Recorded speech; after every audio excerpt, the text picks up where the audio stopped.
서유기 하면은 누구나 떠오르는 이름이 아마도 손오공일 겁니다. 그래서 손오공이 여러 요괴들을 퇴치해 나가는 과정, 그 참 신기하고 재밌고 아주 또 통쾌하기도 합니다. 싸움에서 이기는 것은 누구나 즐거운 겁니다. 그래서 일단 손오공을 떠오릅니다. 현장법사의 경전을 구하러 가는 취경 여행에서 시작된 이야기가 주인공이 누구나 손오공을 주인공으로 생각을 합니다. 그렇습니다. 손오공이 주인공일 수도 있습니다. 그래서 100회본 이 서유기를 보면은 제1회에서부터 7회까지가 바로 손오공에 대한 이야기입니다. 그래서 손오공이 태어나서 그리고 부처님에 의해 가지고 갇힐 때까지 오행산에 갇히는 거죠. 그래서 손오공이 날아봤자 부처님 손바닥 아니다. 이런 얘기도 우리는 자주 합니다. 어쨌든 손오공이 맨 먼저 떠오르는 이름입니다. 그러면은 이 손오공은 어떤 존재인가? 여기에 대해서 한번 잠깐 살펴보기로 하겠습니다. 손오공. 우리가 알다시피 손오공은 돌 속에서 태어난 원숭이입니다. 그러다가 원숭이의 왕이 되었습니다. 그런데 왜 이름이 손오공인가? 손은 성이라고 하더라도 이름이 왜 오공인가? 한번 생각해 보십시오. 오, 깨달을 오자에다가 공자입니다. 공을 깨달아라. 공을 깨달은 원숭이. 공을 깨달으려고 하는 원숭이. 수행자. 바로 이렇게 되겠죠. 손오공이 원숭이 왕 노릇하다가 어느 날 갑자기 생각을 해보니까 이러다가 죽으면은 내가 저승귀신들의 부림을 받게 되지 않겠는가. 지금이 참 좋겠는데. 이렇게 해서 안 죽는 방법이 뭐가 있을까? 이렇게 해서 물어보니까 바로 나이 많은 원숭이가 그랬다 그래요. 세상에 저승 명부의 통제를 받지 않는 존재가 셋이 있는데 하나가 부처고 불도를 닦는 거고 두 번이 신선이 되는 것이고 세 번이 두 번 그러니까 선도를 닦는 거죠. 도를 닦는 거죠. 세 번이 바로 하늘나라의 신으로서 등극을 하는 것이다. 올라가는 것이다. 이러면은 안 죽는다. 이런 말을 듣고 그러면은 내가 그 도를 닦아야 되겠다. 이래가지고 원숭이의 왕을 버리고 바로 스승을 찾아갑니다. 그래서 스승을 찾아가서 누굴 찾아갔느냐? 그래서 바로 수보리 존자를 찾아갔습니다. 그래서 수보리에게서 받은 이름이 오공입니다. 이름이라는 게 뭐겠습니까? 그 사람의 대표적인 성격 그리고 그 사람의 희망사항을 나타내는 바로 그런 말이 되겠죠. 너는 이러이러한 사람이 되었으면 좋겠다. 그래서 오공입니다. 공을 깨달아라. 이런 말입니다. 그렇다면은 손오공은 공을 깨달아가고 있는 존재입니다. 그리고 마침내는 마지막에 공을 깨달아서 부처님이 되었습니다. 투전승불이라는 안팎의 모든 승리자. 이렇게 해서 싸움에서의 승리자. 투전승불이 되었습니다. 그러면은 오공이라는 이름 속에 손오공이 어떤 존재인가 여기에 대한 모든 해답이 들어있습니다. 우선 공을 깨닫는다. 공이 뭡니까? 공.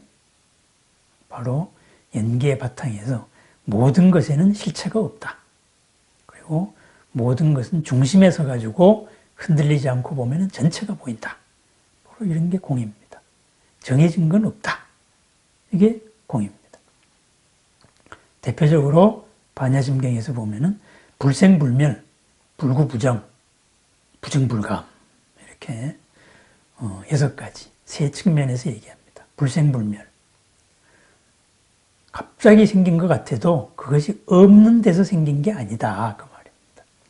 인연이 모이면 생기는 것이고 그리고 불멸. 인연이 사라지면 딴 것으로 바뀌니까 이것이 멸한 것 같이 보인다. 생사도 그러하고 모든 것들이 갑자기 생겼다 사라졌다 하는 것들이 사실은 그런 게 아니다. 끝없는 인연조합일 뿐이다. 절대적인 것은 없다. 바로 이런 말이 되겠습니다. 이게 공입니다. 임금이 영원히 임금도 아니고 훌륭한 사람이 영원히 훌륭한 사람도 아니더라. 하찮은 사람이 영원히 하찮은 것도 아니더라. 내 스스로 그것을 바로 보면은 나는 무엇으로도 될 수 있다. 그리고 죽지 않는다. 불생불멸이니까. 끝없이 바뀌는 인연 속에서 그 인연을 바꾸어 나가면 되는 겁니다. 그래서 모든 존재들은 다 인연조합이다. 이런 겁니다. 변화다. 변화의 과정일 뿐이지 그 자체로서 절대적인 것은 없다. 이렇게 됩니다. 그 다음에 불구부정. 더러움도 아니고 깨끗함도 없다. 깨끗함도 아니다. 이거죠. 그럼 뭐예요? 더럽다 깨끗하다는 어떤 가치의 바탕을 두고 있는 겁니다. 똥이 우리가 볼 때는 더럽지만은 똥을 먹는 벌레들이 볼 때는 참 좋은 것일 겁니다. 그러니까 더럽다 깨끗하다. 어떤 행위가 우리는 기준에 따라서 한량없이 깨끗할 수 있고 한량없이 아름다울 수도 있지만은 딴 기준에서 보면은 정반대일 수도 있습니다. 요즘 흔히 하는 말로 내로남불이다. 뭐 이런 말도 있잖아요. 기준의 문제다. 그러면은 이 기준에서도 자유로워서 나도 남도 함께 더불어 이루어올 수 있는 평안할 수 있는 이런 것을 찾아 나가면은 그것이 참 공이 됩니다. 그래서 모든 기준 그것도 어떠한 아까 불생불멸과 같이 어떤 상황 속에서 만들어진 것이지 그것 자체가 영원한 것이 아니다. 그거죠. 그래서 그런 기준에도 얽매이지 마라. 기준을 배우되 기준에서 자유로워야 된다. 이런 말입니다. 우리가 교과서를 배우는 목적은 바로 교과서를 뛰어넘기 위해서 배우는 겁니다. 불구부정, 바로 그런 가르침입니다. 그렇다면 부정불감, 늘어나는 것도 아니고 줄어나는 것도 아니다. 이것은 뭐예요? 많다 적다, 크다 작다, 그거 그렇게 보일 뿐이다. 이겁니다. 작게 보인다고 작은 게 아니고 크게 보인다고 큰 게 아닙니다. 그것은 내가 그렇게 볼 뿐입니다. 이거죠.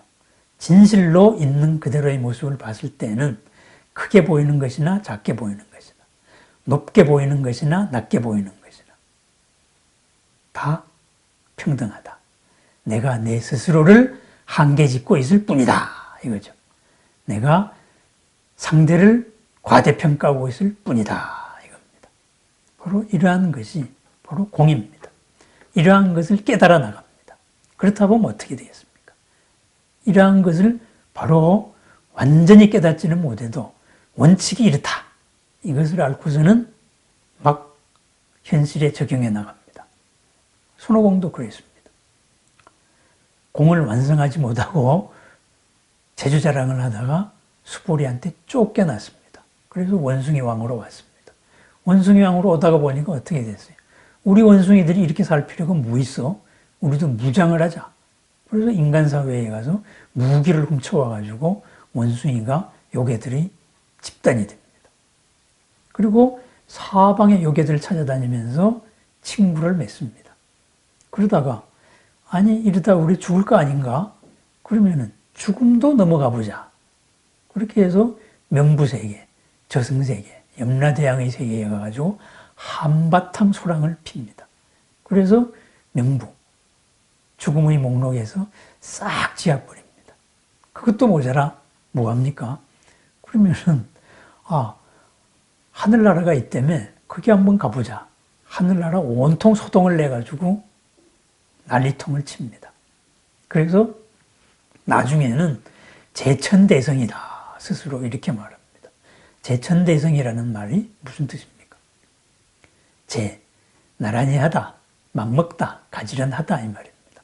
하늘과 나란히 하는 대성, 크고 성, 존귀한 존재다 이겁니다. 그럼 뭐예요? 내가 대빵이다 이거예요. 그래서 서가모니 부처님하고 얘기할 때 뭐 그런 말도 나옵니다. 옥황상제가 별거냐? 힘으로서 때려 눕히면 내가 옥황상제 되는 거 아니냐? 뭐 이런 말을 합니다. 그래서 부처님한테 야단맞죠. 옥황상제는 저기까지 오려고 얼마나 많은 복을 지었는데 넌 복 지은 게 뭐 있니? 뭐 이런 대답이죠. 그죠? 하지 않은 걸 가지고 대가를 받으려고 그러면 못 써. 뭐 이러다가 이제 오행산에 갇히는 겁니다. 어쨌든 이 잘못된 공에 빠졌습니다. 공이 완성되지 않았을 때 모든 것은 정해진 것이 없다. 뭐 세상을 다스리고 있는 질서, 힘만 있으면 두드려 풀 수 있어. 이게 손오공의 행동 양식입니다. 공을 배워서 그랬습니다. 걸림없이 도전하는 겁니다. 그래서 자기 힘만 믿고 있는 사람입니다. 그래서 이거는 뭐냐? 강한 자가 지존이다. 강한 자가 최고로 존귀한 존재다. 바로 내 힘만 믿고 사는 존재입니다. 뭐예요? 질서의 파괴자입니다. 남이 어떻게 되는 거 상관없습니다. 기준을 남으로 보면은 어떻게 됩니까? 자기가 잘나겠다고 남을 짓밟는 겁니다. 남의 생명 가치를 억누르는 존재입니다. 대단히 잘못된 거죠. 공을 배웠으면은 나도 남도 평등하다는 것도 알아야 되는데 공을 자기 욕심에만 이용했습니다. 이러다가 바로 갇히는 겁니다. 오행산에. 그래서 부처님에 의해서 갇혔다가 나중에 관세음보살을 만나서 바로 풀려날 약속을 받게 되죠. 그래서 풀려납니다.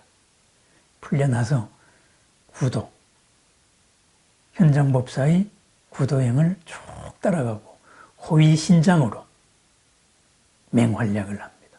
그리하여서 마침내 부처님이 됩니다. 투전승불, 자기와의 싸움에서도 승리자가 됩니다. 현장이 오해를 했을 때도 그것을 넘어갈 수 있는 그러한 존재가 바로 손오공이었습니다.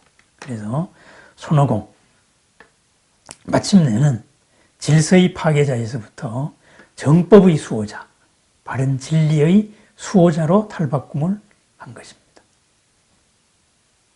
공을 제대로 알게 되는 거죠. 그래서 투전승불, 안팎의 모든 갈등과 그리고 밖으로 오는 모든 난관, 나 자신의 승리자 그리고 밖으로도의 승리자, 모든 승리자, 투전승불이 됩니다. 다툼이 있는 곳을 전부 아름답게 바꾸는 그런 승리자가 됩니다. 결국은 손오공, 우리가 한마디로 표현하면 뭐가 되겠습니까? 거침없는 자유혼의 존재입니다. 누구나 이 손오공, 이 서유기가 만들어질 때에도 가장 엄격한 질서 속의 왕조 시절이었지만은 사실은 이 불법을 배운 불자들의 마음에서는 본래는 이 왕조 사회, 이런 질서도 사실은 정해져 있는 것이다. 그런 것이 아니다. 이겁니다. 하늘에서 내려받아 가지고 그건 순종만 해야 되는 이게 아니고 이것도 복이다 하면 바뀔 수 있는 거고 잘못되면은 엎어야 되는 것이다. 이렇게 돼서 사람도 아닌 만약에 사람을 이런 주인공으로 세우면 뭐가 되겠어요? 그 당시에는 역적질이 되는 거죠. 역모가 되는 거잖아요. 그러니까 죽죠. 삼족이 아니라 구족을 멸하는 사건이 됩니다. 그래서 원숭이를 주인공으로 해서 거침없는 자유원, 모든 질서의 파괴자로 원숭이를 내세웠습니다. 그러다 보니 이 부처님 교리에도 맞지만은 누구나 평등하잖아요. 모든 생명. 이 글을 읽는 사람들도 이 글을 듣는 사람들도 얼마나 통쾌했겠습니까? 모든 질서 그거 두드려 부수면 되는 거예요. 내가 힘을 갖추면 되는 거예요.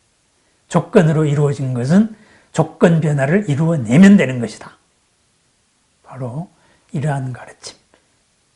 깝깝하게 꽁꽁 묶인 질서 속에서 카타르시스 되는 이런 주인공이 될 수가 있는 겁니다. 그래서 우리가 손오공 했을 때 뭐 그냥 싸움 잘하는 뭐 까부는 원숭이로만 보지 말고 손오공이라는 말에 담겨 있는 오공, 공을 깨닫는다, 공을 깨달아 간다, 공을 깨달으려고 한다, 이런 그 속에 담긴 의미를 살펴야 되겠습니다. 공을 깨달으려고 하고 공을 깨달아 가고 마침내는 공을 깨닫는 존재, 바로 우리들의 모습입니다. 질서 속에 얽매여 있지만, 한계 속에 갇혀 있겠지만은 이 한계로부터 언젠가는 자유로워질 수 있는 이런 공의 정신, 자유혼을 가지고 있어야 된다 해서 바로 손오공이 아주 비중 높게 나타나 있습니다. 100회 서유기에서 제1회부터 제7회까지 손오공의 자세한 얘기가 있는 겁니다. 결국은 도입부에 나오는 오행산에 갇히기 전까지 손오공의 모습, 그거는 뭡니까? 바로 오늘을 살아가는 우리 자신들의 모습이기도 합니다. 우리가 무슨 불법을 무엇을 하기 위한 도구로서 쓰기 위해 가지고 배우는 사람들도 있습니다. 아니, 많습니다. 바로 손오공 같은 존재입니다. 정법의 수호자로 오기 전까지 손오공, 부처님한테 갇히기 이전의 손오공입니다. 네, 스스로도 공을 공부하고 공을 깨닫는 이런 것들을 내 삶에서 과연 어떻게 응용해 나갈 것인가, 여기에 대해서 한번 반성을 해보는 것도 좋겠습니다. 하여튼 손오공, 한마디로 다시 요약합니다. 강한 자가 지존이라는 거침없는, 무엇에도 거침없는 자유원입니다. 그렇게 돼서 오공을 덜 오공했을 때, 덜 깨달았을 때는 바로 질서의 파괴자로서 수많은 업을 지었습니다. 그렇지만은 거기에서 바로 공을 바로 깨닫겠다 이랬을 때는 정법의 수호자로서 모든 사람을 이롭게 해나가는, 모든 생명을 평안하게 해나가는 바로 정법의 신장이 됩니다. 이 서유기의 초반에서 요괴들을 때려잡는 손오공이 후반부에서는 모든 생명을 이롭게 하기 위해서 요괴들과 싸움을 치르는 걸로 변신하는 이유가 바로 이름이 오공이기 때문에 그렇습니다. 질서의 파괴자에서 정법의 수호자로 바뀌기 때문입니다. 그래야 부처가 되는 겁니다. 네, 손오공에 대해서 잠시 살펴봤습니다. 예, 감사합니다. 다음 시간에는 8개와 그리고 오정에 대해서 한번 살펴보겠습니다.